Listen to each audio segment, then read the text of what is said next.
Olá a todos e bem-vindos de volta. Hoje estamos recebendo Peter Schiff, da Euro Pacific Asset Management e apresentador do muito popular Peter Schiff Show, para discutir o que está acontecendo no mundo. Dos Estados Unidos à Europa, parece que estamos navegando em direção a uma tempestade econômica, e você tem sido uma das principais vozes alertando sobre isso, o que alguns podem chamar de colapso econômico. Achei que talvez um bom ponto de partida seria perguntar como podemos entender o panorama geral aqui, por que acabamos nessa situação e por que você acredita que isso também era previsível.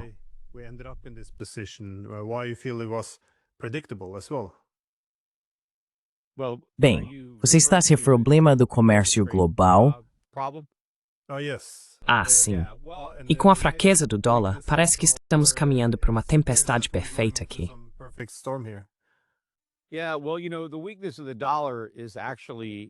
Sim, bem, você sabe, a fraqueza do dólar, na verdade, não faz parte do problema. É parte da solução. O dólar, infelizmente para os americanos, precisa enfraquecer. Mas para o resto do mundo, isso vai acabar sendo algo positivo. Veja, Donald Trump comprou uma briga que os Estados Unidos não podem vencer, porque toda a nossa economia foi construída sobre a base de déficits comerciais e preços ao consumidor artificialmente baixos, taxas de juros artificialmente baixas. Tudo isso é um subproduto do mundo usar o dólar como reserva e investir suas economias em dívidas denominadas em dólar, especialmente em títulos do Tesouro e títulos lastreados em hipotecas, mas também investindo nos mercados financeiros dos Estados Unidos, comprando ações, títulos e sustentando os preços dos ativos que os americanos possuem.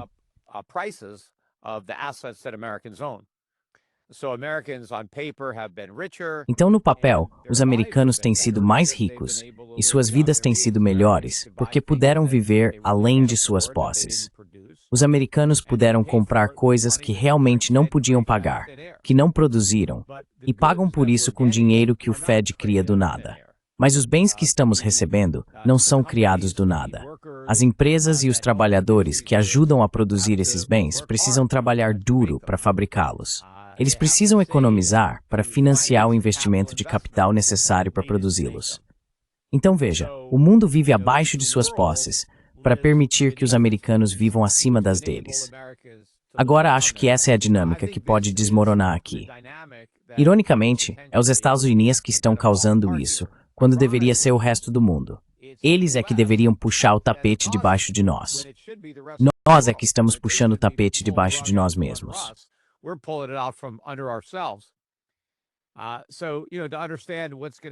Então, para entender o que vai acontecer, acho que você vai ver uma queda substancial do dólar em relação a outras moedas. Isso vai limitar a capacidade dos americanos de comprar importados. Isso será ainda mais limitado pelas tarifas que Trump está impondo aos consumidores americanos que compram importados. E, portanto, acho que o mundo vai se afastar ainda mais dos Estados Unidos. Isso, pelo menos no curto prazo, será prejudicial para os Estados Unidos, que têm sido sustentados pelo resto do mundo. Mas acredito que isso vai libertar o restante do mundo. Sabe, quando Donald Trump falou sobre o Dia da Libertação, era o mundo que ele estava libertando, não os americanos. O mundo será livre para consumir o que produz e investir o que poupa. E acredito que isso será o início de um boom econômico global quando o mundo se livrar da obrigação de sustentar os Estados Unidos.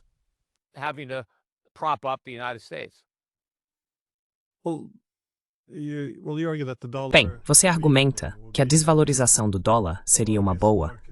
Bem, acho que um mecanismo de mercado para também ajustar o preço dos Estados Unidos no mercado, de modo que o país teria que viver dentro de seus meios. Mas depois de décadas com o dólar americano sendo exportado pelo mundo, não haveria o risco de uma inflação massiva se todos esses dólares começassem a ser rejeitados no comércio internacional e retornassem.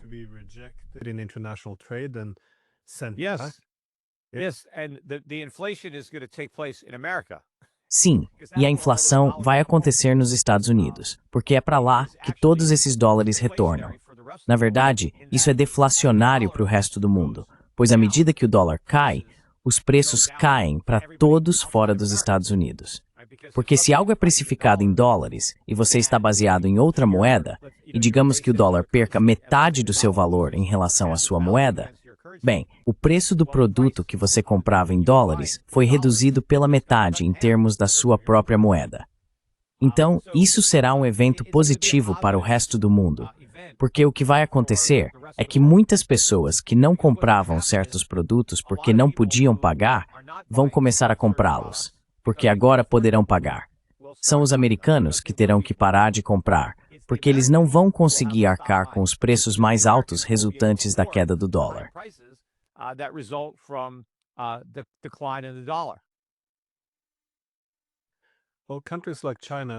Países como a China recentemente parecem estar se desfazendo de mais títulos, mas o dólar ainda é usado, porém, em taxas surpreendentemente altas. Está diminuindo, mas te surpreende que a queda não tenha sido mais acentuada?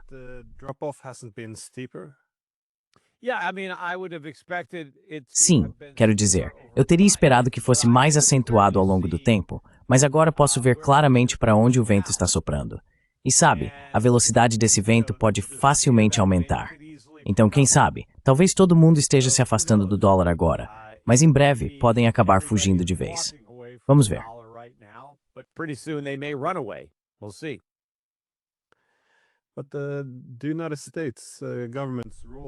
Mas o papel do governo dos Estados Unidos, eu acho, na economia, pode-se esperar que, à medida que a economia piora, ele mude um pouco suas políticas econômicas. Vejo, por exemplo, o governo dos Estados Unidos assumindo uma participação maior em diferentes empresas. Alguns anos atrás, isso teria sido condenado, e as pessoas teriam dito que o governo não deveria escolher vencedores, ou que o governo não deveria possuir grandes indústrias. Agora eles estão começando a copiar o modelo chinês, de certa forma. Só estou me perguntando, o que você acha desse movimento do governo dos Asmens de assumir essas participações acionárias?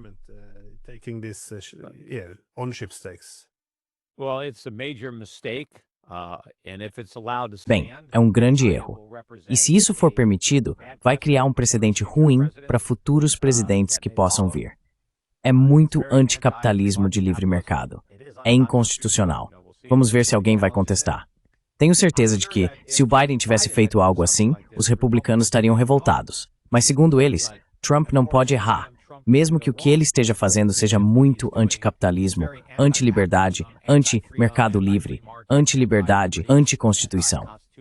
Eles não se importam, apenas apoiam o Trump cegamente, o que eu não gosto.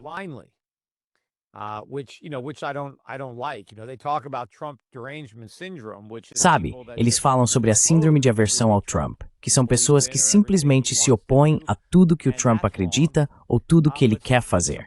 E isso está errado. Mas apoiar tudo o que ele faz, independentemente do que seja, eu acho que também faz parte dessa síndrome. Sabe, o Trump é falível. Ele comete muitos erros. Na verdade, ele está cometendo vários erros como presidente. E eu acho errado as pessoas não o criticarem, especialmente pessoas do próprio partido dele que sabem que ele está errando. Mas elas têm medo de se manifestar, porque há tantos republicanos MAGA que, você sabe, juraram lealdade ou são tão leais ao Trump que acabam tendo essa síndrome, porque não conseguem enxergar que se o Biden estivesse fazendo exatamente o que o Trump está fazendo, eles seriam contra.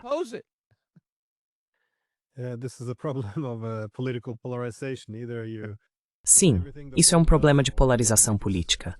Ou você odeia tudo que o oponente faz, ou precisa arranjar desculpas para tudo que o seu próprio lado faz, o que não é o ideal. Mas outra área em que Washington está entrando em território desconhecido é sua relação com o Federal Reserve. Agora, eu tendo a gostar do Ron Paul e daqueles que defendem basicamente o fim do Fed. Mas agora parece que Trump... Desculpe.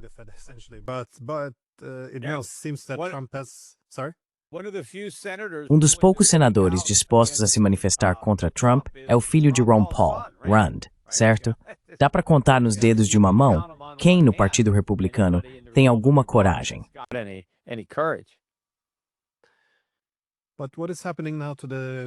Mas o que está acontecendo agora com a independência do Federal Reserve? Por que vimos Trump pedir a demissão da governadora do Federal Reserve, Lisa Cook? Mas, de modo geral, há esse argumento de que o Federal Reserve está sendo sequestrado. Como você está avaliando essas informações? How are you assessing this information? Bem, antes de tudo, eu sempre falei que a independência do Fed é mais uma aparência do que uma realidade. Acho que o Fed não agiu de forma independente no passado e tem sido excessivamente cooperativo e cúmplice ao permitir o excesso de gastos do governo, especialmente o déficit público. Então acredito que a independência é mais nominal do que real. Mas pelo menos existe essa aparência. E até certo ponto, o Fed tem uma independência limitada, não tanto quanto deveria, mas pelo menos existe algo ali. Mas o que o Trump está fazendo é destruir até mesmo essa aparência. Olha, parece que tecnicamente a Cook cometeu fraude hipotecária ao declarar sua segunda casa como residência principal. Quero dizer, isso é algo muito comum neste país. Milhões e milhões de pessoas já fizeram isso.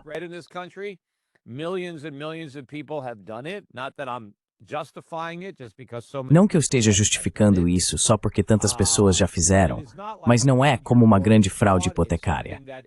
É algo que, se for descoberto, raramente, se é que alguma vez, é processado quando alguém faz isso. Quer dizer, talvez o banco diga, ei, você tem que pagar a hipoteca de volta, ou algo assim. Mas eu nem acho que eles consigam encontrar um caso em que alguém foi preso por fazer isso. Sabe, antigamente nos Estados Unidos, tínhamos algo chamado empréstimos do mentiroso. E o motivo de chamarem assim é porque todo mundo sabia que os solicitantes estavam mentindo, então faziam vista grossa. Eram hipotecas. Então, se eles realmente têm um empréstimo do mentiroso, onde você pode mentir por definição, sabe, é a mesma coisa. Então, olha, eu nem sei.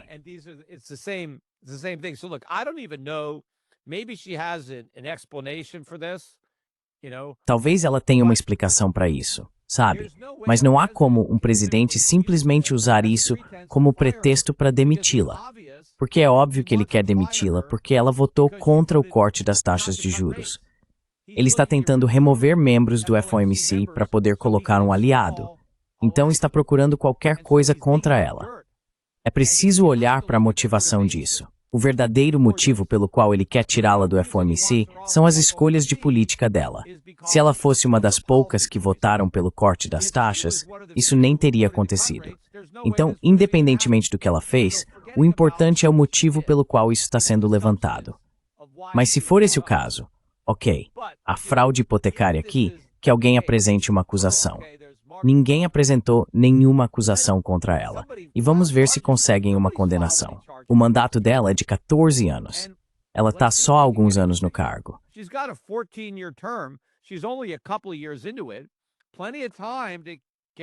Há bastante tempo para conseguir que um júri a condene. Sabe, talvez se ela for realmente condenada pelo crime, você poderia argumentar que, como é uma criminosa condenada, ela teria que renunciar, certo? Quero dizer, talvez. Mas só acusar alguém? Quero dizer, talvez ela tenha uma explicação. Quem diabo sabe? Mas na América, você é inocente até que se prove o contrário. E quando você tem um contrato de trabalho de 14 anos, como ela tem, simplesmente não pode ser demitida. Se ela fosse uma funcionária à vontade, claro, talvez você tenha feito algo errado, eles vão te demitir. Ok, esse é o direito deles. Mas quando você tem um contrato, especialmente aqui no Fed, esses mandatos de 14 anos existem por um motivo. Sabe, é para protegê-los da pressão política. Certo?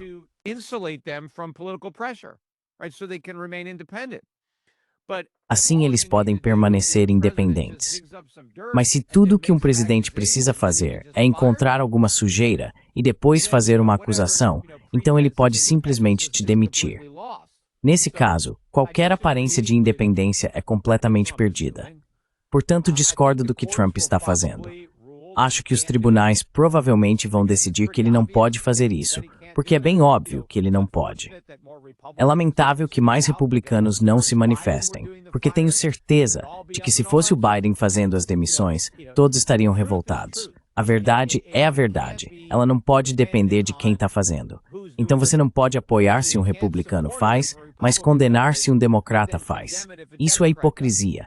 É preciso ser consistente perante a lei.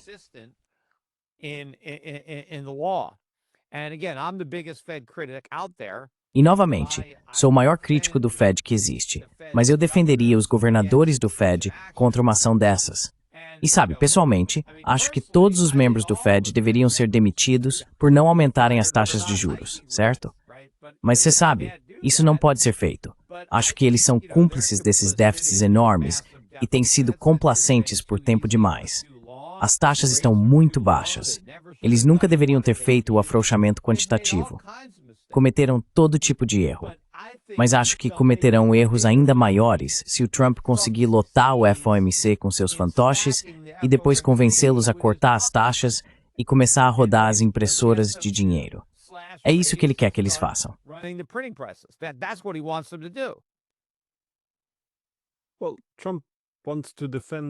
Bem, Trump quer defender o papel do dólar como moeda mundial.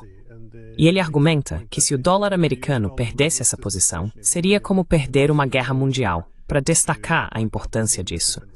Mas, ao mesmo tempo, ele quer enfraquecer o dólar para tornar as indústrias americanas mais competitivas no mercado. Como então é possível alcançar esses dois objetivos? Teppel, it's Inksmouth. Não, ele diz que quer manter o dólar americano como moeda mundial, porque perdê-lo seria como perder uma guerra mundial. Mas, ao mesmo tempo, ele não teria que seguir seu conselho e aumentar as taxas em vez de... Sim, bem, se Trump estivesse preocupado em preservar o papel do dólar como moeda de reserva, ele teria vetado o grande e belo projeto de lei, porque isso é uma ameaça a esse papel. O que precisamos para estabilizar o dólar é acabar com os gastos deficitários. Portanto, precisamos de cortes substanciais nos gastos do governo agora mesmo. Precisamos mostrar ao mundo que estamos levando a sério a situação fiscal dos Estados Unidos e nossa capacidade de honrar nossas dívidas com dólares que mantenham seu poder de compra.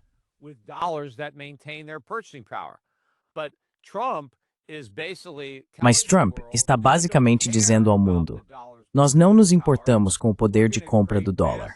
Vamos criar uma inflação massiva para estimular artificialmente a economia. E queremos que o resto do mundo simplesmente aceite isso e arque com o prejuízo. Queremos que o mundo continue segurando dólares, mesmo sabendo que esses dólares vão perder muito valor enquanto vocês os mantêm. Por que o mundo deveria aceitar isso? Por que o mundo deveria concordar em arcar com essas perdas? Então, tudo que Trump está realmente fazendo é minar o papel do dólar como moeda de reserva, não fortalecê-lo.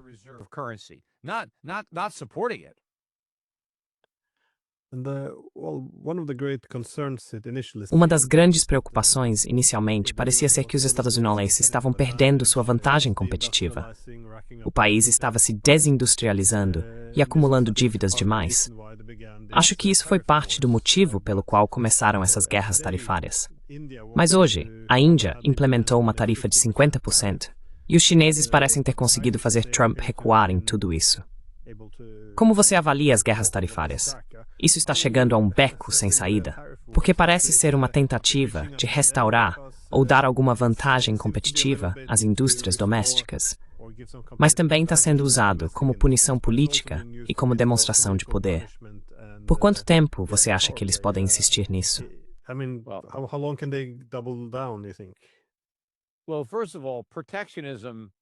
Bem, antes de tudo, o protecionismo, especialmente, não funciona quando as indústrias que você está tentando proteger nem sequer existem. Então veja, essas tarifas vão ser muito problemáticas para os americanos. Serão um incômodo para a Índia, mas um grande problema para os Estados Unidos, porque a Índia está no comando. A Índia está fabricando todos os produtos. E se os americanos não puderem comprá-los porque não conseguem pagar as tarifas, bem, a Índia só precisa vender seus produtos para outros consumidores que não precisam pagar essas tarifas, ou permitir que sua própria população compre os produtos, ou fabricar produtos diferentes. Quero dizer, se os produtos que eles estavam fazendo para os Estados Unidos não têm demanda na Índia ou em outros países, então parem de produzi-los.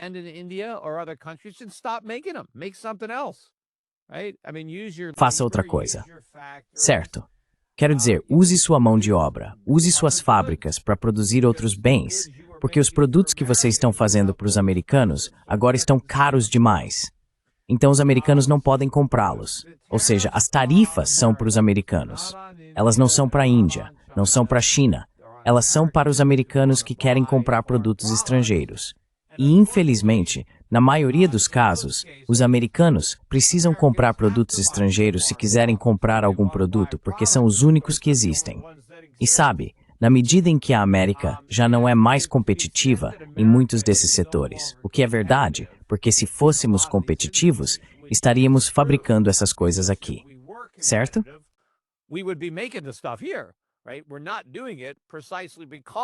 Não estamos fazendo isso justamente porque esses produtos podem ser fornecidos muito mais baratos do exterior. Mas as tarifas protecionistas não vão resolver esse problema. Todas as coisas que estão tornando os Estados Unidos não competitivos vão continuar lá. Não estamos chegando à raiz do problema ao atacar um sintoma, que são os déficits comerciais.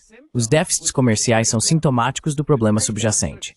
Então, tentar simplesmente acabar com os déficits com tarifas e não fazer nada sobre o problema de fundo só faz o problema piorar. Portanto, as tarifas vão sair pela culatra. Elas vão prejudicar a economia dos Estados Unidos e vão tornar a economia americana ainda menos competitiva do que já é.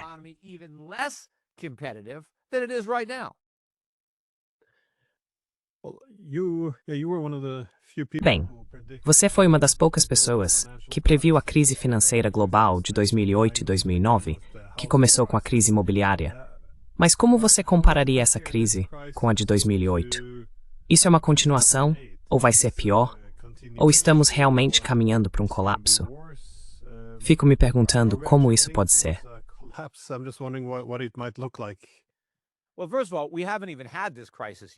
Bem, antes de tudo, ainda nem tivemos essa crise, mas quando ela acontecer, vai ser muito pior do que em 2008. Mas sim, tudo isso é uma continuação das mesmas políticas econômicas fracassadas, políticas monetárias, políticas fiscais, que levaram a 2008, certo?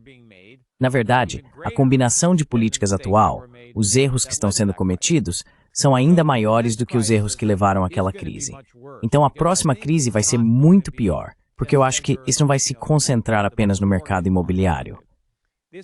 Vai ser uma crise da dívida soberana, em que os títulos do Tesouro dos Estados Unidos estarão no centro da crise, e o dólar americano.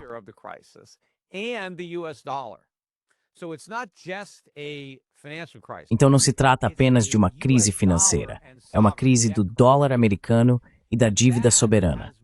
E isso tem implicações muito mais profundas para a economia e para os mercados financeiros. Também elimina a possibilidade de um resgate governamental. A forma como conseguiram mitigar a crise em 2008 foi com o governo intervindo para resgatar todo mundo, certo? Mas se é o próprio governo que está em crise, se a dívida do governo agora é suspeita e ninguém quer possuí-la, se o dólar está desmoronando, o governo não pode resgatar ninguém, porque o governo não pode se resgatar, certo?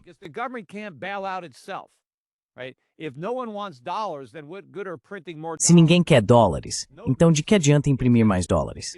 Não adianta nada. Só, você sabe, joga gasolina no fogo. Então essa vai ser uma crise muito pior. E não haverá resgates. A única coisa que o governo poderia fazer é agir de forma responsável, ou seja, cortar gastos e permitir que as taxas de juros subam, certo? E fazer isso significa que teremos um colapso no mercado de ações, um colapso no mercado imobiliário, um colapso nos títulos, falências de bancos. Ainda teremos a crise financeira, só que muito pior do que em 2008 e sem resgates. Então todo mundo perde, certo? E o que estamos encarando é muito pior do que qualquer coisa que já experimentamos no passado.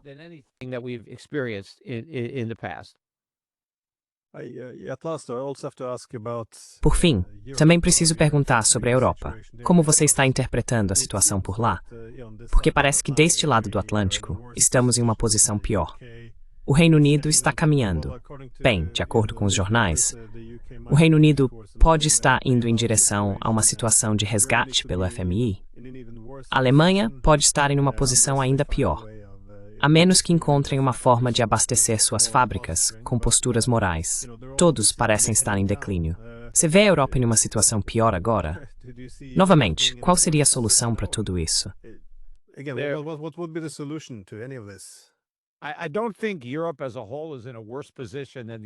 Eu não acho que a Europa como um todo esteja em uma posição pior do que os Estados Unidos, mas isso não significa que estejam em uma boa posição, apenas não é tão ruim.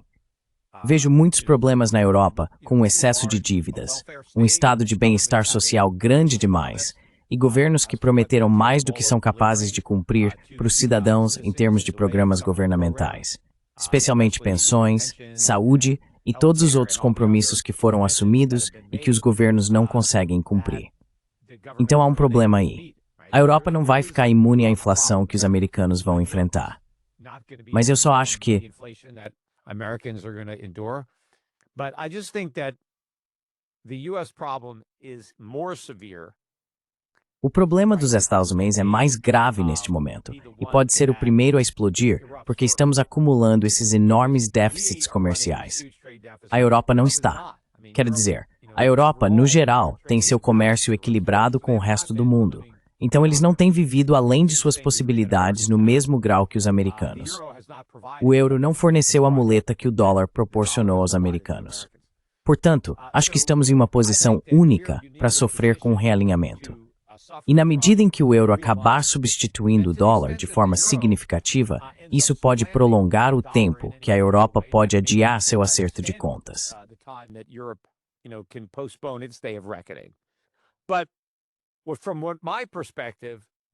Mas, do meu ponto de vista, o principal beneficiário do movimento de saída do dólar não é o euro, embora o euro tenha subido cerca de 10% este ano em relação ao dólar. Mas o ouro subiu cerca de 28% em relação ao dólar, e o ouro também subiu bastante em relação ao euro. Então eu acho que o verdadeiro movimento não é sair do dólar para o euro, é sair do dólar, e talvez do euro também, para o ouro. É isso que os bancos centrais estrangeiros estão comprando quando vendem seus dólares. E, novamente, talvez alguns euros também. Portanto, não vejo o euro se tornando a próxima moeda de reserva, mas tirar o dólar desse trono pode ser útil para a Europa no curto prazo.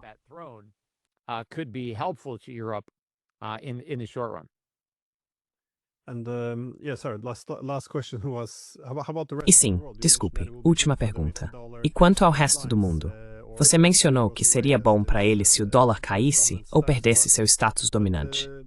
Eu entendo isso, mas mesmo para os chineses e o restante da Ásia, que agora estão experimentando repatriar cadeias de suprimentos, desenvolver seus próprios bancos, substituir o SWIFT, tudo isso, ainda assim, muita da confusão que surge dos Estados Unidos e da Europa não os afetaria também.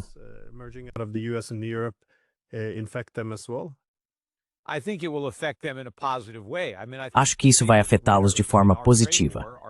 Quero dizer, acho que os maiores vencedores na nossa guerra comercial serão os mercados emergentes. Novamente, livrá-los da responsabilidade de fornecer bens aos Estados Unidos e de emprestar dinheiro será um grande impulso para suas economias e seus padrões de vida. Acho que o mundo vai se beneficiar com o fim desse relacionamento porque ele não tem sido simbiótico, tem sido mais parasitário. Nós vivemos da produtividade do resto do mundo. E sem precisar nos sustentar, isso significa que o resto do mundo terá muito mais. Se você olhar para os mercados emergentes, eles têm uma demografia melhor e mais jovem.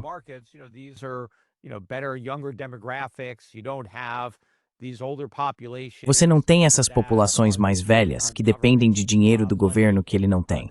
Você tem pessoas com taxas de poupança mais altas, que são mais autossuficientes, os indivíduos resilientes que a América costumava ter, que não estão esperando por ajuda do governo. Eles só querem criar suas próprias oportunidades e esperam que o governo não atrapalhe. Por isso, estou muito otimista em relação a muitos desses países no Sudeste Asiático e em outras partes do mundo também, que vão se beneficiar disso. Alguns dos países sobre os quais estamos aplicando as tarifas mais altas são justamente os que têm mais a ganhar.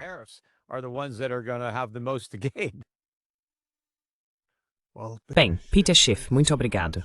E onde as pessoas podem te encontrar?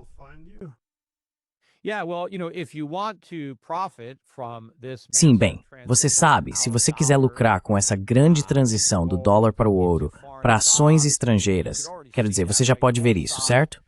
As ações de ouro GDX subiu 80% este ano. 80%. Ninguém fala sobre isso. As pessoas continuam falando sobre o que aconteceu com as ações de IA. As ações de ouro e prata estão se saindo melhor do que as ações de IA este ano. E então, estamos fortemente posicionados em muitas dessas ações em nossos portfólios e nas estratégias que gerenciamos. Mesmo se você olhar para minha estratégia de ações mais conservadora, é a estratégia Euro-Pacific Dividend Payer. Eu tenho isso em contas administradas separadamente e tenho um fundo mútuo que as pessoas podem comprar. EPDIX, Euro-Pacific Dividend Payers Fund, EPDIX. Certifique-se de que é esse mesmo. Euro-Pacific Dividend Payers Fund, EPDIX, make sure that's it. Yeah. That's up almost 40% Sim, this year. isso subiu quase 40% este ano. Subiu cerca de 39%. Isso é 4 vezes o S&P. Essas são ações que pagam dividendos. Eu não estou comprando ações de crescimento no meu fundo de pagadores de dividendos. Estou comprando, você sabe, ações conservadoras orientadas para valor. Ainda assim, com a valorização da moeda e o fluxo de recursos saindo do momentum para nomes defensivos e conservadores de valor, você obtém um retorno de 40% em pouco mais de meio ano. E claro, eu também tenho um fundo de ouro. EPGIX é meu fundo de ouro. Mas os investidores realmente precisam perceber para onde o vento está soprando. E acredite, isso vai ser um furacão. Tem muito mais vento vindo, então se antecipe a isso. Os americanos vão perder muito nessa transição, mas os americanos e qualquer outra pessoa que investir da maneira certa vão ganhar muito, certo?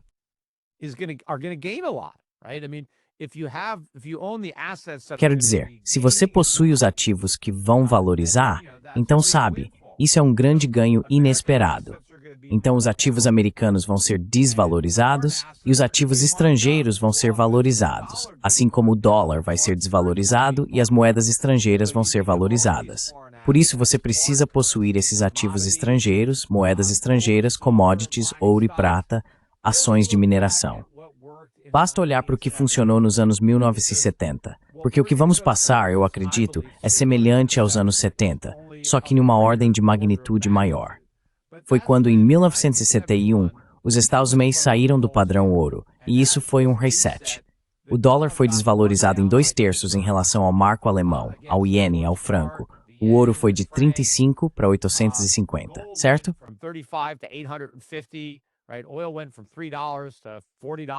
O petróleo foi de $3 para $40, seja lá o que for. Então você sabe, tudo ficou mais caro, e os mercados de ações estrangeiros foram muito bem, enquanto o mercado de ações dos streamers caiu. Acho que a mesma dinâmica vai se aplicar agora. Só que desta vez não é apenas saindo do padrão ouro, vai ser o mundo saindo do padrão dólar. E acredito que isso tem ramificações ainda maiores para as taxas de câmbio, preços do ouro, preços de commodities e retornos de investimento. Então as pessoas devem entrar em contato com meus consultores em europa.com. Acesse o site, converse conosco sobre como podemos transferir sua carteira, como podemos administrá-la para aproveitar o que está por vir e protegê-lo do que vai acontecer.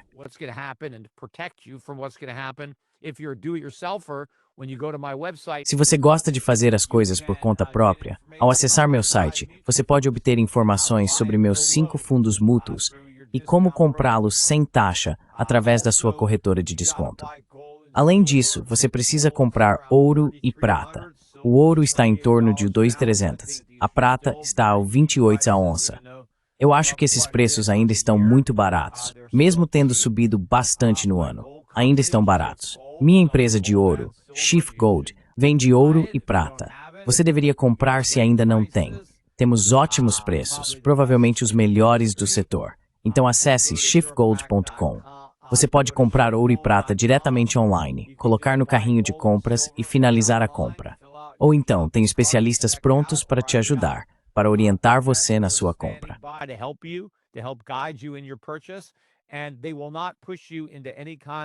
E eles não vão te empurrar para nenhum tipo de colecionáveis, semi-numismáticos, conjuntos de prova, nenhuma dessas porcarias que tantas outras empresas de ouro e prata empurram para seus clientes porque têm margens de lucro incríveis. Nossas margens são mínimas porque não lidamos com esse tipo de coisa. Assim, você maximiza a quantidade de ouro e prata que recebe pelo seu dinheiro, e cobramos muito pouco. As empresas que vendem essas coisas cobram muito. Então, boa parte do seu dinheiro acaba no bolso deles, não no seu. Mas isso não vai acontecer na Shift Gold. Obrigado, Sam. É isso aí. E me siga no Twitter, ou melhor, no meu YouTube, e ouça meu podcast, The Peter Schiff Show. Eu faço 1 ou 2 episódios por semana, então as pessoas deveriam criar o hábito de acompanhar. Sim, eu assisti isso também. Então, obrigado novamente. Thanks again. Tudo bem, se cuida. Tchau.